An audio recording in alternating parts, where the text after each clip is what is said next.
Sex and Character. Otto Weininger. 1906. Narrated by Skeptical Waves. Second or principal part: The Sexual Types. Chapter 5. Talent and Memory. The following observation bears on my Henid theory. I made a note, half mechanically, of a page in a botanical work from which later on I was going to make an extract. Something was in my mind in Henid form. What I thought, how I thought it, what was then knocking at the door of my consciousness, I could not remember a minute afterwards, in spite of the hardest effort. I take this case as a typical example of the Henid. The more deeply impressed, the more detailed a complex perception may be, the more easily does it reproduce itself.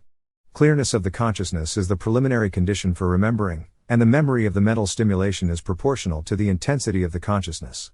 I shall not forget that, I shall remember that all my life, that will never escape my memory again. Such phrases men use when things have made a deep impression on them, of moments in which they have gained wisdom or have become richer by an important experience. As the power of being reproduced is directly proportionate to the organization of a mental impression, it is clear that there can be no recollection of an absolute Henid. As the mental endowment of a man varies with the organization of his accumulated experiences, the better endowed he is, the more readily will he be able to remember his whole past, everything that he has ever thought or heard, seen or done, perceived or felt, the more completely in fact will he be able to reproduce his whole life. Universal remembrance of all its experiences, therefore, is the sure, most general, and most easily proved mark of a genius. If a common theory, especially popular with the philosophers of the coffeehouse, be true, that productive men, because they are always covering new ground, have no memory, it is often because they are productive only from being on new ground. The great extent and acuteness of the memory of men of genius, which I propose to lay down dogmatically as a necessary inference from my theory, without attempting to prove it further, is not incompatible with their rapid loss of the facts impressed on them in school, the tables of Greek verbs, and so forth. Their memory is of what they have experienced, not of what they have learned. Of all that was acquired for examination purposes, only so much will be retained as was in harmony with the natural talent of the pupil. Thus a house painter may have a better memory for colors than a great philosopher. The most narrow philologist may remember Greek aorist that he has learned by heart better than his teacher, who may nonetheless be a great poet. The uselessness of the experimental school of psychology, notwithstanding their marvelous arsenal of instruments of experimental precision, is shown by their expectation of getting results as to memory from tests with letters, unconnected words, long rows of figures. These experiments have so little bearing on the true memory of man, on the memory by which he recalls the experiences of his life, that one wonders if such psychologists have realized that such a thing as the mind exists. The customary experiments place the most different subjects under the same conditions, pay no attention to the individuality of these subjects, and treat them merely as good or bad registering apparatus. There is a parable in the fact that the two German words bemerken, take notice of, and merken, remember, come from the same root. Only what is harmonious with some inborn quality will be retained. When a man remembers a thing, it is because he was capable of taking some interest in the thing. When he forgets, it is because he was uninterested. The religious man will surely and exactly remember texts, the poet verses and the mathematician equations. This brings us in another fashion to the subject of the last chapter, and to another reason for the great memories of genius. The more significant a man is, the more different personalities he unites in himself, the more interests that are contained in him, the more wide his memory must be. All men have practically the same opportunities of perception, but the vast majority of men apprehend only an infinitesimal part of what they have perceived. The ideal genius is one in whom perception and apprehension are identical in their field. Of course no such being actually exists. On the other hand, there is no man who has apprehended nothing that he has perceived. In this way we may take it that all degrees of genius, not talent, exist. No male is quite without a trace of genius. Complete genius is an ideal, no man is absolutely without the quality, and no man possesses it completely. Apprehension or absorption, and memory or retention, vary together in their extent and their permanence. There is an uninterrupted gradation from the man whose mentality is unconnected from moment to moment, and to whom no incidents can signify anything because there is within him nothing to compare them with. Such an extreme, of course, does not exist, to the fully developed minds for which everything is unforgettable, because of the firm impressions made and the sureness with which they are absorbed. The extreme of genius also does not exist, because even the greatest genius is not wholly a genius at every moment of his life. What is at once a deduction from the necessary connection between memory and genius, and a proof of the actuality of the connection, lies in the extraordinary memory for minute details shown by the man of genius. Because of the universality of his mind, everything has only one interpretation for him, an interpretation often unsuspected at the time, and so things cling obstinately in his memory and remain there inextinguishably, although he may have taken not the smallest trouble to take note of them. And so one may almost take as another mark of the genius that the phrase "this is no longer true" has no meaning for him. There is nothing that is no longer true for him, probably just because he has a clearer idea than other men of the changes that come with time. The following appears to be one of the best means for the objective examination of the endowment of a man. If after a long separation from him we resume the new intercourse with the circumstances of the last, then we shall find that the highly endowed man has forgotten nothing, that he vividly and completely takes up the subject from where it was left off with the fullest recollection of the details. How much ordinary men forget of their lives any one can prove to his astonishment and horror. It may happen that we have been for hours importantly engaged with a man a few weeks before, and we may find that he has forgotten all about it. It is true that if one recalls all the circumstances to his mind, he begins to remember, and, finally, with sufficient help, may remember almost completely. Such experience has made me think that there may be an empirical proof of the hypothesis that no absolute forgetting ever occurs, that if the right method with the individual be chosen, recollection may always be induced. It follows also that from one's own experience, from what one has thought or said, heard or read, felt or done, one can give the smallest possible to another, that the other does not already know. Consideration of the amount that a man can take in from another would seem to serve as a sort of objective measure of his genius, a measure that does not have to wait for an estimation of his actual creative efforts. I am not going to discuss the extent to which this theory opposes current views on education, but I recommend parents and teachers to pay attention to it. The extent to which a man can detect differences and resemblances must depend on his memories. This faculty will be best developed in those whose past permeates their present, all the moments of the life of whom are amalgamated. Such persons will have the greatest opportunities of detecting resemblances and so finding the material for comparisons. They will always seize hold of from the past what has the greatest resemblance to the present experience, and the two experiences will be combined in such a way that no similarities or differences will be concealed. And so they are able to maintain the past against the influence of the present. It is not without reason that from time immemorial the special merit of poetry has been considered to be its richness in beautiful comparisons and pictures, or that we turn to again and again, or await our favorite images with impatience when we read Homer or Shakespeare or Klopstock. Today when, for the first time for a century and a half, Germany is without great poets or painters, and when nonetheless it is impossible to find any one who is not an author, the power of clear and beautiful comparison seems to have gone.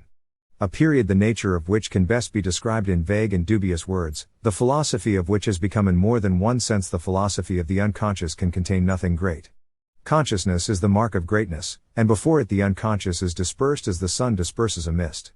If only consciousness were to come to this age, how quickly voices that are now famous would become silent. It is only in full consciousness, in which the experience of the present assumes greater intensity by its union with all the experiences of the past, that imagination, the necessary quality for all philosophical as for all artistic effort, can find a place. It is untrue, therefore, that women have more imagination than men. The experiences on account of which men have assigned higher powers of imagination to women come entirely from the imaginative sexual life of women. The only inferences that can be drawn from this do not belong to the present section of my work. The absence of women from the history of music must be referred to deeper causes, but it also supports my contention that women are devoid of imagination. To produce music requires a great deal more imagination than the molest woman possesses, and much more than is required for other kinds of artistic or for scientific effort. There is nothing in nature, nothing in the sphere of the senses, corresponding directly with sound pictures. Music has no relation to the world of experience. There is no music, no chords or melodies in the natural world. These have to be evolved from the imagination of the composer. Every other art has more definite relations to empirical art. Even architecture, which has been compared with music, has definite relations to matter, although, like music, it has no anticipations in the senses. Architecture, too, is an entirely masculine occupation. The very idea of a female architect excites compassion. The so-called stupefying effect of music on the creative or practical musician, especially instrumental music, depends on the fact that even the sense of smell is a better guide to man in the world of experience than the contents of a musical work. And it is just this complete absence of all relation to the world of sight, taste, and smell, that makes music specially unfitted to express the female nature. It also explains why this peculiarity of his art demands the highest grade of imagination from a musician, and why those to whom musical compositions come seem stranger to their fellow men than painters or sculptors. The so-called imagination of women must be very different from that of men, since there is no woman with even the same position in the history of music that Angelica Kauffman had in art. Where anything obviously depends on strong molding, women have not the smallest leaning towards its production, neither in philosophy nor in music, in the plastic arts nor in architecture. Where, however, a weak and vague sentimentality can be expressed with little effort, as in painting or verse-making, or in pseudo-mysticism and theosophy, women have sought and found a suitable field for their efforts. Their lack of productiveness in the former sphere is in harmony with the vagueness of the psychical life of women. Music is the nearest possible approach to the organization of a sensation. Nothing is more definite, characteristic, and impressive than a melody, nothing that will more strongly resist obliteration. One remembers much longer what is sung than what is spoken, and the arias better than the recitatives. Let us note specially here that the usual phrases of the defenders of women do not apply to the case of women. Music is not one of the arts to which women have had access only so recently that it is too soon to expect fruits. From the remotest antiquity women have sung and played. And yet, it is to be remembered that even in the case of drawing and painting, women have now had opportunities for at least 2 centuries. Every one knows how many girls learned to draw and sketch, and it cannot be said that there has not yet been time for results where results possible. As there are so few female painters with the smallest importance in the history of art, it must be that there is something in the nature of things against it. As a matter of fact, the painting and etching of women is no more than a sort of elegant, luxurious handiwork. The sensuous, physical element of color is more suitable for them than the intellectual work of formal line drawing, and hence it is, that whereas women have acquired some small distinction in painting, they have gained none in drawing. The power of giving form to chaos is with those in whom the most universal memory has made the widest comprehension possible. It is a quality of the masculine genius. I regret that I must so continually use the word genius, as if that should apply only to a caste as well defined from those below as income tax payers are from the untaxed. The word genius was very probably invented by a man who had small claims on it himself. Greater men would have understood better what to be a genius really was, and probably they would have come to see that the word could be applied to most people. Buddha said that perhaps only a genius is able to understand a genius. There are probably very few people who have not at some time of their lives had some quality of genius. If they have not had such, it is probable that they have also been without great sorrow or great pain. They would have needed only to live sufficiently intently for a time for some quality to reveal itself. The poems of first love are a case in point, and certainly such love is a sufficient stimulus. It must not be forgotten that quite ordinary men in moments of excitement, in anger at some underhanded deed, have found words with which they never would have been credited. The greater part of what is called expression in art as in language depends, if the reader will remember what I have said about the process of clarification, on the fact that some individual more richly endowed clarifies, organizes, and exhibits some idea almost instantaneously, an idea which to a less endowed person was still in the hennid form. The course of clarification is much shortened in the mind of the second person. If it really were the case, as popular opinion has tried to establish, that the genius were separated from ordinary men by a thick wall through which no sound could penetrate, then all understanding of the efforts of genius would be denied to ordinary men, and their works would fail to make any impression on them. All hopes of progress depend on this being untrue. And it is untrue. The difference between men of genius and the others is quantitative not qualitative, of degree not of kind. There is, moreover, very little sense in preventing young people from giving expression to their ideas on the pretext that they have less experience than have older persons. There are many who may live 1,000 years without encountering experience of any value. It could only be in a society of persons equally gifted that such an idea could have any meaning. Because the life of the genius is more intense even in his earliest years than that of other children, his memory can go further back. In extreme cases the memory may be complete and vivid back to the 3rd year of life, whereas in most recollection begins much later. I know some people whose earliest recollections date only from their 8th year, and there are instances of an even later beginning of the conscious life. I do not maintain that the date at which active memory begins can be taken as a measure of relative genius, that he who remembers from his 2nd year is so much the more of a genius than he who can go back only to his 4th or 5th year. But in a general way, I believe the parallel to hold good. Even in the cases of the greatest men, some time, greater or shorter, elapsed between the date of their earliest recollection and the time from which onwards they remember everything, from the time, in fact, in which their genius was ripe. But in the case of most men there is forgetfulness of the greater part of their lives, they are conscious only that they themselves and none other have lived their lives. Out of their whole lives there only remain certain moments, and scattered recollections, which serve as signposts. If they are asked about any particular thing they can only tell, for instance, because in such and such a month they were so old, or they wore such and such clothes, they lived at this place, or that their income was so much. If one has lived with them in former years, it is only after great trouble that the past can be brought to their mind. In such cases one is surely justified in saying that such a person is ungifted, or at least in not considering him conspicuously able.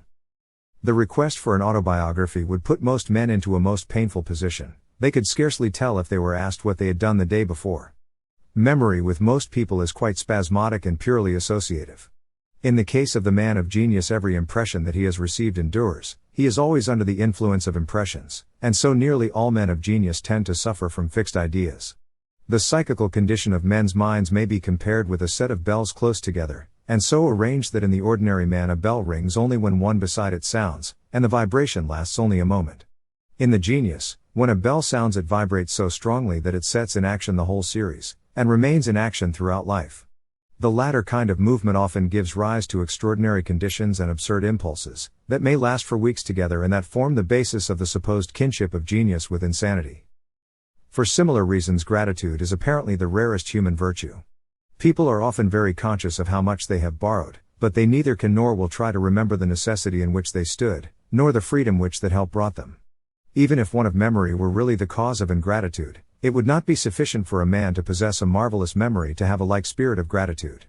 A special condition is also necessary, but its description cannot be undertaken here.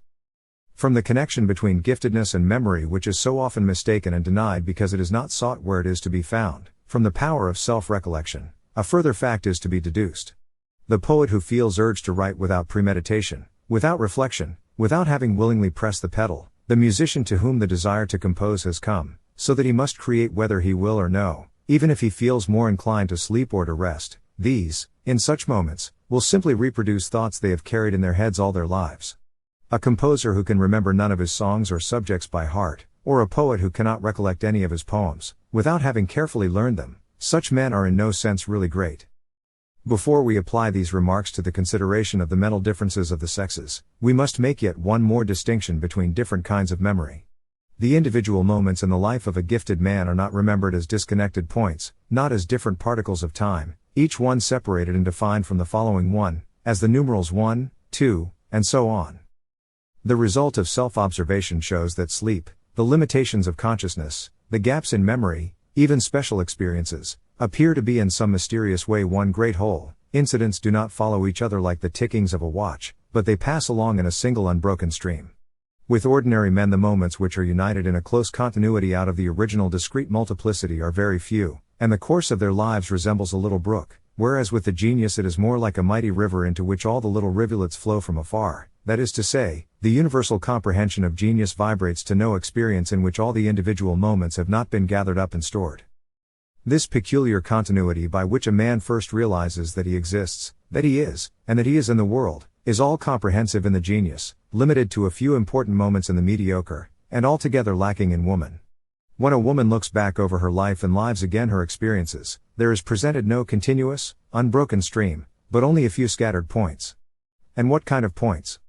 They are just those which accord with woman's natural instincts. Of what these interests exclusively consist the second chapter gave a preliminary idea, and those who remember the ideas in question will not be astonished at the following facts. The female is concerned altogether with one class of recollections, those connected with the sexual impulse and reproduction. She thinks of her lovers and proposals, of her marriage day, of every child as if it were a doll, of the flowers which she received at every ball, the number, size, and price of the bouquets, of every serenade, of every verse which, as she fondly imagines, was written for her, of every phrase by which a lover has impressed her, but above all, with an exactness which is as contemptible as it is disquieting to herself, of every compliment without exception that has ever been paid her. That is all that the real woman recalls of her life. But it is just those things which human beings never forget, and those they cannot remember that give the clue to knowledge of their life and character. It belongs to a later period of the book to go more thoroughly into the reason why the female has precisely the remembrances she has. Some important conclusion may be expected from reflection on the incredible memory with which women recall all the adulation and flattery, all the proofs of gallantry, which have happened to them since childhood. Whatever may be urged against the present complete limitation of the female memory to the sphere of sexuality and conjugal life, it is to me quite evident. Various arguments about girls' schools, and so forth, I am prepared for. These difficulties will have to be cleared away later. But I must just say again that all memory, which is to be used as a means of psychological definition of the individual, can include only the memory of what has been learnt when learning means actual experience. The explanation of the discontinuity in the psychical life of women, reference to which is introduced here, only because it is a necessary psychological factor in the problem of memory, and without reference to its spiritualistic or idealistic significance, can be reached only when the nature of continuity is studied with reference to the deepest problems of philosophy and psychology. As a proof of the fact, I will at present quote nothing more than the statement of Lotze, which has so often caused astonishment, that women much more readily submit themselves to new relationships and more easily accommodate themselves to them than men, in whom the parvenu can be seen much longer, whereas one might not be able to tell the peasant from the peeress, the woman brought up in poor surroundings from the patrician's daughter. Later on I shall deal more exhaustively with this subject. At any rate, it will now be seen why, if neither vanity, desire for gossip, nor imitation drives them to it, only the better men write down recollections of their lives, and how I perceive in this a strong evidence of the connection between memory and giftedness. It is not as if every man of genius wished to write an autobiography. The incitement to autobiography comes from special, very deep-seated psychological conditions. But on the other hand, the writing of a full autobiography, if it is the outcome of a genuine desire, is always the sign of a superior man. For real faithful memory is the source of reverence. The really great would resist any temptation to give up his past in exchange for material advantage or mental health. The greatest treasures of the world, even happiness itself, he would not take in exchange for his memories. The desire for a draught of the waters of Lethe is the trait of mediocre or inferior natures. And however much a really great man, as Goethe says, may condemn and abhor his past failings, and although he sees others clinging fast to theirs, he will never smile at those past actions and failings of his own, or make merry over his early mode of life and thought. The class of persons, now so much in evidence, who claim to have conquered their pasts, have the smallest possible claim to the word conquer. They are those who idly relate that they formerly believed this or the other, but have now overcome their beliefs, whereas they are as little in earnest about the present as they were about the past. They see only the mechanism, not the soul of things, and at no stage what they believe themselves to have conquered was deep in their natures. In contrast with these, it may be noticed with what painful care great men render even the, apparently, most minute details in their own biographies. For them the past and present are equal, with others neither of the two are real. The famous man realizes how everything, even the smallest, most secondary, matters played an important part in his life, how they have helped his development, and to this fact is due his extraordinary reverence for his own memoirs.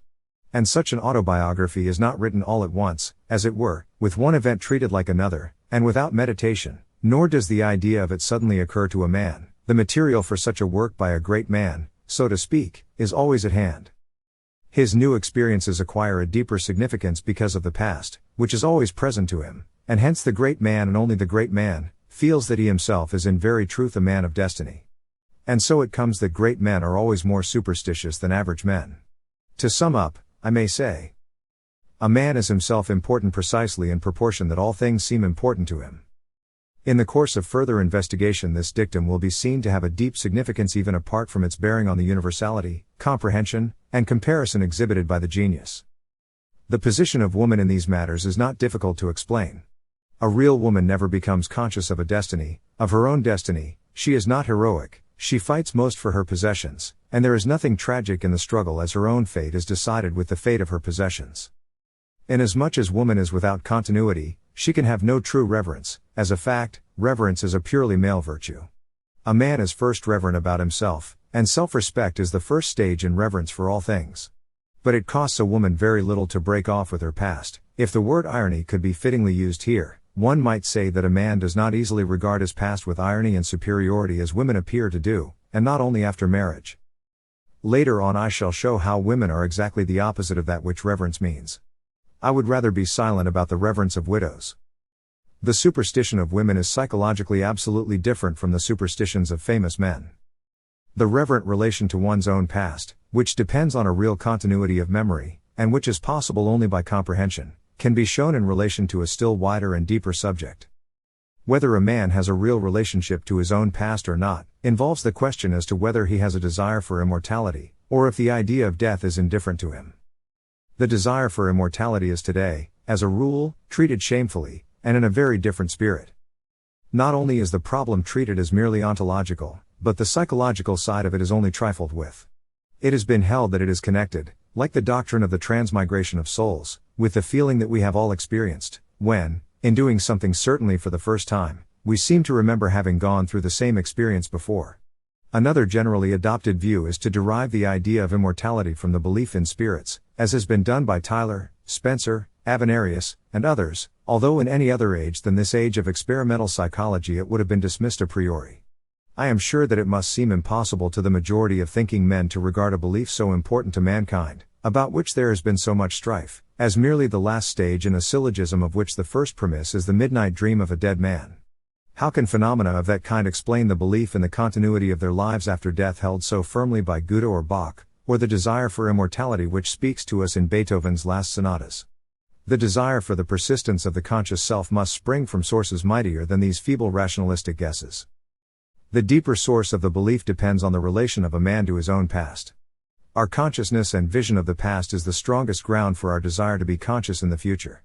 The man who values his past, who holds his mental life in greater respect than his corporeal life, is not willing to give up his consciousness at death. And so this organic primary desire for immortality is strongest in men of genius, in the men whose pasts are richest. This connection between the desire for immortality and memory receives strong support from what is related by those who have been rescued from sudden death. Even if they had not thought it out before, they relive their past in a few moments, at once and with frantic rapidity. The feeling of what is impending brings in violent contrast the intensity of the present consciousness and the idea that it may cease forever. In reality, we know very little of the mental state of the dying. It takes more than an ordinary person to interpret it, and for reasons connected with what I have been saying, men of genius usually avoid deathbeds. But it is quite wrong to ascribe the sudden appearance of religion in so many people who are fatally ill, to a desire to make sure of their future state. It is extremely superficial to assume that the doctrine of hell can for the first time assume such an importance to the dying as to make them afraid to pass away with a lie on their lips. Footnote. I venture to remind readers how often at the approach of death those who have been occupied with purely scientific matters have turned to religious problems, for example, Newton, Gauss, Riemann, Weber. End note. The important point is this: why do men who have lived throughout a lying life feel towards the end a sudden desire for truth? And why are others so horrified, although they do not believe in punishment in the next world, when they hear of a man dying with a lie on his lips or with an unrepented action? And why have both the hardness of heart until the end and the deathbed repentance appealed so forcibly to the imagination of poets? The discussion as to the euthanasia of atheists, which was so popular in the 18th century, is more than a mere historical curiosity as F.A. Lang considered it. I adduce these considerations not merely to suggest a possibility which is hardly more than a guess. It seems to be unthinkable that it is not the case that many more people than actual geniuses have some trace of genius. The quantitative difference in natural endowment will be most marked at the moment when the endowment becomes active. And for most men this moment is the point of death. If we were not accustomed to regard men of genius as a separate class shut off from the others like the payers of income tax, we should find less difficulty in grafting these new ideas on the old. And just as the earliest recollections of childhood which a man has are not the result of some external event breaking through the continuity of the past course of his life, but are the result of his internal development, there comes to every one a day on which his consciousness is so intensified that remembrance remains, and from that time onwards, according to his endowment, more or fewer remembrances are formed, a factor which by itself upsets the whole of modern psychology. So in different men there are many different stimulants of the consciousness, of which the last is the hour of death, and from the point of view of their degree of genius men might almost be classified by the number of things that excite their consciousness. I take this opportunity of again urging the falseness of a doctrine of modern psychology, which treats men simply as better or worse pieces of registering apparatus and takes no notice of the internal, ontogenetic development of the mind. I mean the idea that in youth we retain the greatest number of impressions. We must not confuse really experienced impressions with the mere material on which to exercise memorizing. Such stuff a child learns more easily simply because it is not weighted with mental impressions. A psychology which is opposed to experience in matters so fundamental must be rejected. What I am attempting at present is no more than to give the faintest indication of that ontogenetic psychology or theoretical biography which sooner or later will replace what now passes for the science of mind. Every program represents some definite conviction. Before we wish to reach a goal, we have some definite conception of what the goal is to be. The name theoretical biography will define the new subject from philosophy and physiology, and the biological method of treatment introduced by Darwin, Spencer, and others will be widened until it becomes a science capable of giving a rational, orderly account of the whole course of the mental life from the cradle to the grave. It is to be called biography, not biology, because it is to deal with the investigation of the permanent laws that rule the mental development of an individual, whereas biology itself concerns itself with individuals themselves. The new knowledge will seek general points of view and the establishment of types. Psychology must try to become theoretical biography. Existing psychology would find its place in the branches of the new science, and in this way only would Wundt's desire to establish the foundations of a science of the mind be fulfilled. It would be absurd to despair of this simply because of the uselessness of the existing science of the mind, which has not yet even grasped its own object. In this way, a justification for experimental psychology might yet be found, in spite of the important results of the investigations by Windelband and Rickert on the relation between natural and psychical science, or the old dichotomy between the physical and mental sciences. The relation between the continuity of memory and the desire for immortality is borne out by the fact that woman is devoid of the desire for immortality. It is to be noted that those persons are quite wrong who have attributed the desire for immortality to the fear of death. Women are as much afraid of death as are men, but they have not the longing for immortality. My attempted explanation of the psychological desire for immortality is as yet more an indication of the connection between the desire and memory than a deduction from a higher natural law. It will always be found that the connection actually exists, the more a man lives in his past, not, as a superficial reader might guess, in his future, the more intense will be his longing for immortality. The lack of the desire for immortality in women is to be associated with the lack in them of reverence for their own personality. It seems, however, that the absence of both reverence and desire for immortality in woman is due to a more general principle, and in the same fashion in the case of man the coexistence of a higher form of memory and the desire for immortality may be traced to some deeper root. So far, I have attempted only to show the coincidence of the two, how the deep respect for their own past and the deep desire for their own future are to be found in the same individuals. It will now be my task to find the common origin of these two factors of the mind. Let us take as a starting point what we were able to lay down as to the universality of the memory of great men. To such everything is equally real, what took place long ago and the most recent experience. Thus it happens that a single experience does not end with the moment of time in which it happened, does not disappear as this moment of time disappears, but through the memory is wrested from the grasp of time. Memory makes experience timeless, the essence of it is that it should transcend time. A man can only remember the past because memory is free from the control of time, because events which in nature are functions of time, in the spirit have conquered time. But here a difficulty crops up. How can memory be a negation of time if, on the other hand, it is certain that if we had no memory we should be unconscious of time? It is certainly true that we shall always be conscious of the passing of time by our memory of the past. If the two are in so intimate a relation, how can the one be the negation of the other? The difficulty is easy to resolve. It is just because a living creature, not necessarily a human being, by being endowed with memory is not wholly absorbed by the experiences of the moment that it can, so to speak, oppose itself to time, take cognizance of it, and make it the subject of observation. Were the being wholly abandoned to the experience of the moment and not saved from it by memory, then it would change with time and be a floating bubble in the stream of events. It could never be conscious of time, for consciousness implies duality. The mind must have transcended time to grasp it, it must have stood outside it in order to be able to reflect upon it. This does not apply merely to special moments of time, as, for instance, to the case that we cannot be conscious of sorrow until the sorrow is over, but it is a part of the conception of time. If we could not free ourselves from time, we could have no knowledge of time. In order to understand the condition of timelessness, let us reflect on what memory rescues from time. What transcends time is only what is of interest to the individual, what is meaning for him, in fact, all that he assigns value to. We remember only the things that have some value for us even if we are unconscious of the value. It is the value that creates the timelessness. We forget everything that has no value for us even if we are unconscious of that absence of value. What has value, then, is timeless, or, to put it the other way, a thing has the more value the less it is a function of time. In all the world value is in proportion to independence of time, only things that are timeless have a positive value. Although this is not what I take to be the deepest and fullest meaning of value, it is, at least, the first special law of the theory of values. A hasty survey of common facts will suffice to prove this relation between value and duration. We are always inclined to pay little attention to the views of those whom we have known only for a short time, and, as a rule, we think little of the hasty judgments of those who easily change their ideas.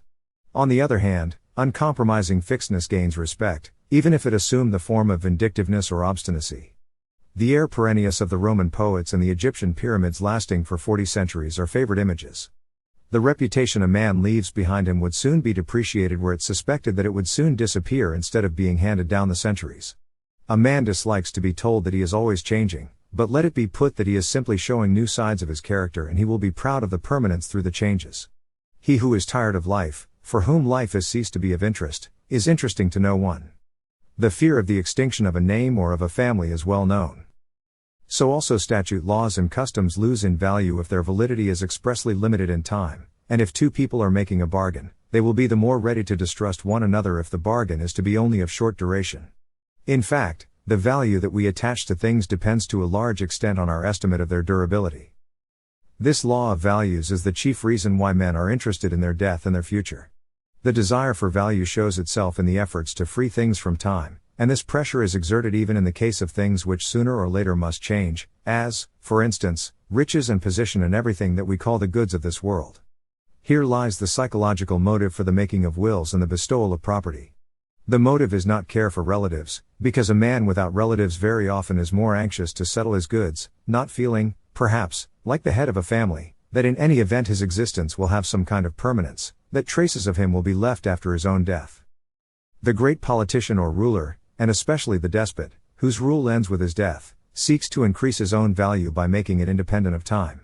He may attempt it through a code of laws or a biography like that of Julius Caesar, by some great philosophical undertaking, by the founding of museums or collections, or, and this perhaps is the favorite way, by alterations of the calendar. And he seeks to extend his power to the utmost during his lifetime, to preserve it and make it stable by enduring contracts and diplomatic marriages, and most of all by attacking and removing everything that could endanger the permanence of his kingdom. And so the politician becomes a conqueror. Psychological and philosophical investigations of the theory of values have neglected the time element. Perhaps this is because they have been very much under the influence of political economy. I believe, however, that the application of my principle to political economy would be of considerable value. Very slight reflection will lead one to see that in commercial affairs the time element is a most important factor in estimating value. The common definition of value, that it is in proportion to the power of the thing valued to relieve our wants, is quite incomplete without the element of time. Such things as air and water have no value only in so far as they are not localized and individualized, but as soon as they have been localized and individualized, and so received form, they have received a quality that may not last, and with the idea of duration comes the idea of value. Form and timelessness, or individuation and duration, are the two factors which compose value. Thus it can be shown that the fundamental law of the theory of value applies both to individual psychology and to social psychology. And now I can return to what is, after all, the special task of this chapter. The first general conclusion to be made is that the desire for timelessness, a craving for value, pervades all spheres of human activity. And this desire for real value, which is deeply bound up with the desire for power, is completely absent in the woman.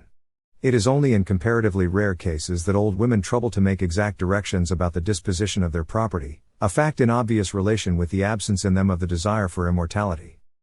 Over the dispositions of a man there is the weight of something solemn and impressive, something which makes him respected by other men. The desire for immortality itself is merely a specific case of the general law that only timeless things have a positive value. On this is founded its connection with memory. The permanence with which experiences stay with a man is proportional to the significance which they had for him. Putting it in a paradoxical form, I may say, value is created by the past.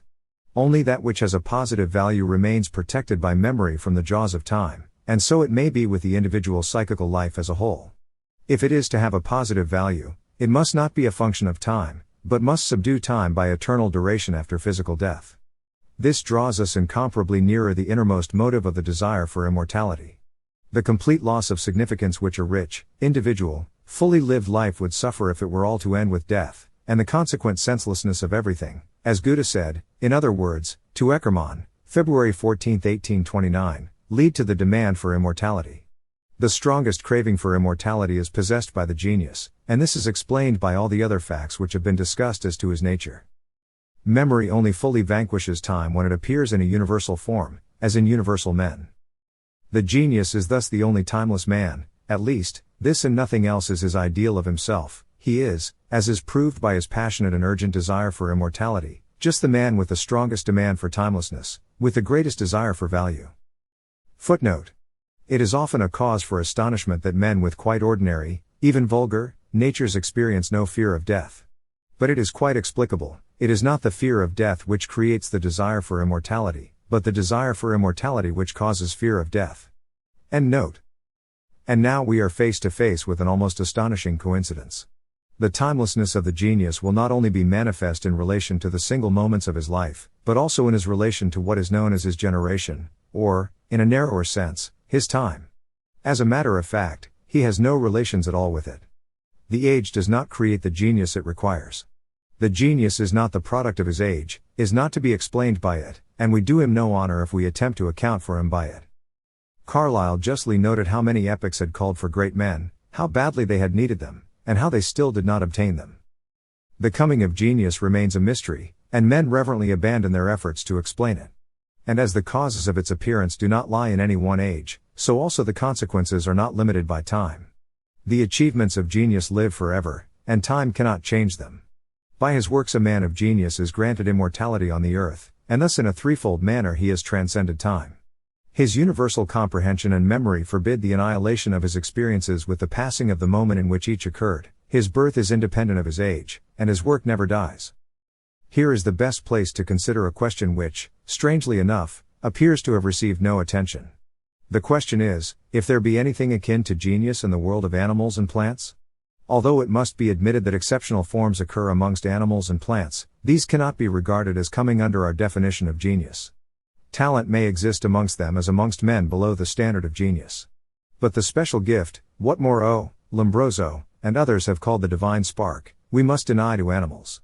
This limitation is not jealousy nor the anxious guarding of a privilege, but is founded on good grounds.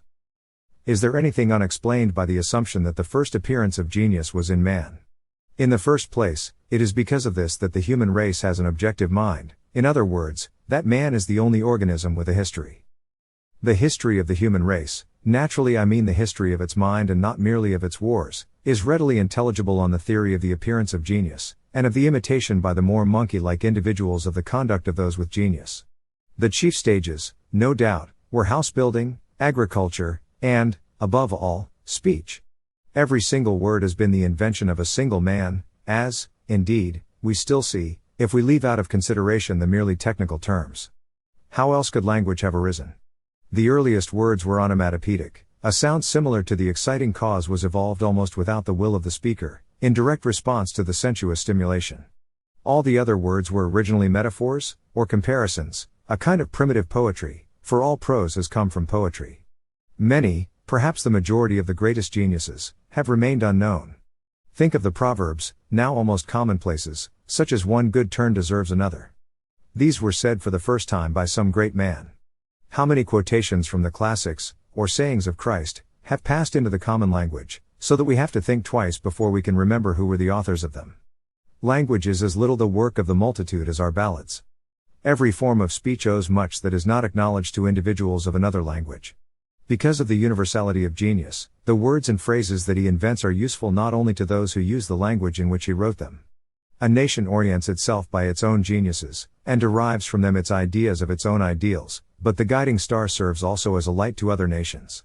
As speech has been created by a few great men, the most extraordinary wisdom lies concealed in it, a wisdom which reveals itself to a few ardent explorers but which is usually overlooked by the stupid professional philologists. The genius is not a critic of language, but its creator, as he is the creator of all the mental achievements which are the material of culture and which make up the objective mind, the spirit of the peoples. The timeless men are those who make history, for history can be made only by those who are not floating with the stream. It is only those who are unconditioned by time who have real value, and whose productions have an enduring force. And the events that become forces of culture become so only because they have an enduring value. If we make a criterion of genius the exhibition of this threefold timelessness, we shall have a measure by which it is easy to test all claimants. Lombroso and Turk have expanded the popular view which ascribes genius to all whose intellectual or practical achievements are much above the average. Kant and Schelling have insisted on the more exclusive doctrine that genius can be predicated only of the great creative artists. The truth probably lies between the two. I am inclined to think that only great artists and great philosophers, amongst the latter, I include, above all, the great religious teachers, have proved a claim to genius. Neither the man of action nor the man of science has any claim. Men of action, famous politicians and generals, may possess a few traits resembling genius, particularly especially good knowledge of men and an enormous capacity for remembering people. The psychology of such traits will be dealt with later. They are confused with genius only by those whom the externals of greatness dazzle. The man of genius almost typically renounces such external greatness because of the real greatness within him. The really great man has the strongest sense of values. The distinguished general is absorbed by the desire for power. The former seeks to link power with real value. The latter desires that power itself should be valued. Great generals and great politicians, like the bird phoenix, are born out of fiery chaos and like it disappear again in chaos. The great emperor or the great demagogue is the only man who lives entirely in the present. He does not dream of a more beautiful, better future. His mind does not dwell on his own past which has already passed, and so in the two ways most possible to man, he does not transcend time, but lives only in the moment. The great genius does not let his work be determined by the concrete finite conditions that surround him, whilst it is from these that the work of the statesman takes its direction and its termination. And so the great emperor is no more than a phenomenon of nature, whereas the genius is outside nature and is an incorporation of the mind. The works of men of action crumble at the death of their authors, if indeed they have not already decayed, or they survive only a brief time leaving no traces behind them except what the chronicles record as having been done and later undone. The emperor creates no works that survive time, passing into eternity. Such creations come from genius. It is the genius in reality and not the other who is the creator of history, for it is only the genius who is outside and unconditioned by history. The great man has a history, the emperor is only a part of history. The great man transcends time, time creates and time destroys the emperor. The great man of science, unless he is also a philosopher, I think of such names as Newton and Gauss, Linnaeus and Darwin, Copernicus and Galileo, deserves the title of genius as little as the man of action. Men of science are not universal, they deal only with a branch or branches of knowledge. This is not due, as is sometimes said, merely to the extreme modern specialization that makes it impossible to master everything. Even in the 19th and 20th centuries there are still amongst the learned men individuals with a knowledge as many-sided as that of Aristotle or Leibniz. The names of von Humboldt and William Wundt at once come to my mind. The absence of genius comes from something much more deeply seated in the men of science, and in science itself, from a cause which I shall explain in the 8th chapter. Probably someone may be disposed to argue that if even the most distinguished men of science have not a knowledge so universal as that of the philosopher, there are some who stand on the outermost fringes of philosophy, and to whom it is yet difficult to deny the word genius. I think of such men as Fichte, Schleiermacher, Carlyle, and Nietzsche. Which of the merely scientific has felt in himself an unconditioned comprehension of all men and of all things, or even the capacity to verify any single thing in his mind and by his mind? On the contrary, has not the whole history of the science of the last 1,000 years been directed against this? This is the reason why men of science are necessarily one-sided. No man of science, unless he is also a philosopher, however eminent his achievements, has that continuous unforgetting life that the genius exhibits, and this is because of his want of universality. Finally, it is to be observed that the investigations of the scientific are always in definite relation to the knowledge of their day. The scientific man takes possession of a definite store of experimental or observed knowledge, increases or alters it more or less, and then hands it on. And much will be taken away from his achievements, much will silently disappear. His treatises may make a brave show in the libraries, but they cease to be actively alive. On the other hand, we can ascribe to the work of the great philosopher, as to that of the great artist, an imperishable, unchangeable presentation of the world, not disappearing with time, and which, because it was the expression of a great mind, will always find a school of men to adhere to it. There still exist disciples of Plato and Aristotle, of Spinoza and Berkeley and Bruno, but there are now none who denote themselves as followers of Galileo or Helmholtz, of Ptolemy or Copernicus. It is a misuse of terms, due to erroneous ideas, to speak of the classics of science or of pedagogy in the sense that we speak of the classics of philosophy and art. The great philosopher bears the name of genius deservedly and with honor. And if it will always be the greatest pain to the philosopher that he is not an artist, so the artist envies the philosopher his tenacious and controlled strength of systematic thought, and it is not surprising that the artist has taken pleasure in depicting Prometheus and Faust, Prospera and Cyprian, Paul the Apostle and Il Penseroso. The philosopher and the artist are alternate sides of one another. We must not be too lavish in attributing genius to those who are philosophers, or we shall not escape the reproach of being merely partisans of philosophy against science. Such a partisanship is foreign to my purpose, and, I hope, to this book. It would only be absurd to discuss the claims to genius of such men as Anaxagoras, Gullinks, Botter, or Emerson. I deny genius either to such unoriginally profound writers as Angelus Silesius, Philo, and Jacobi, or to original yet superficial persons such as Comte, Feuerbach, Hume, Herbart, Locke, and Carnades. The history of art is equally full of preposterous valuations, whilst, on the other hand, the history of science is extremely free from false estimations. The history of science busies itself very little with the biographies of its protagonists. Its object is a system of objective, collective knowledge in which the individual is swept away. The service of science demands the greatest sacrifice, for in it the individual human being renounces all claim to eternity as such.